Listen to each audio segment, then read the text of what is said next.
السلام علیکم دوستوں، میرا نام عبدالواحد ہے۔ آج میں آپ کو دو بیل کی کہانی سنانے جا رہا ہوں۔ شروع کرنے سے پہلے آپ لوگوں سے گزارش ہے کہ میرے چینل کو سبسکرائب کریں اور بیل آئیکن کو بھی دبائیں تاکہ آپ کو میرے چینل کا نوٹیفیکیشن ملتا رہے۔ کسی جنگل میں دو بیل رہتے تھے۔ جنگل خوب ہرا بھرا تھا۔ چرنے کے لیے ہری ہری گھاس تھی، پینے کے لیے ندی کا پانی تھا۔ اس جنگل میں جانور آزادی سے گھومتے تھے۔ سب جانور خوش تھے۔ ایک دن اس جنگل میں کہیں سے شیر آ نکلا۔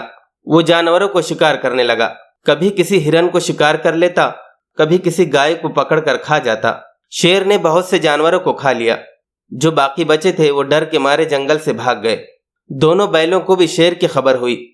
انہوں نے فیصلہ کیا کہ ہم جنگل نہیں چھوڑیں گے، ہر وقت ایک ساتھ رہیں گے۔ اگر شیر نے حملہ کیا تو دونوں اس کا مقابلہ کریں گے۔ ایک دن دونوں بیل اکٹھے چر رہے تھے۔ شیر بھی ادھر آ نکلا۔ اس نے موٹے تازے بیل کو دیکھ کر ان پر حملہ کیا۔ پھر کیا تھا، شیر اور بیلوں میں مقابلہ شروع ہو گیا۔ شیر ایک بیل پر حملہ کرتا تو دوسرا بیل اسے سنگوں سے مارنا شروع کر دیتا۔ دوسرے پر حملہ کرتا تو پہلا بیل مارنا شروع کر دیتا۔ آخر شیر ہار گیا اور وہاں سے بھاگ نکلا۔ اس نے بڑی مشکل سے اپنی جان بچائی۔ اس کے بعد شیر کبھی اس طرف نہ آیا، نہ اس نے بیلوں پر حملہ کرنے کی ہمت کی۔ دونوں بیل اسی طرح ہنسی خوشی رہنے لگے۔ ہمیں بھی چاہیے کہ مل جل کر رہیں، مصیبت میں ایک دوسرے کے کام آئیں۔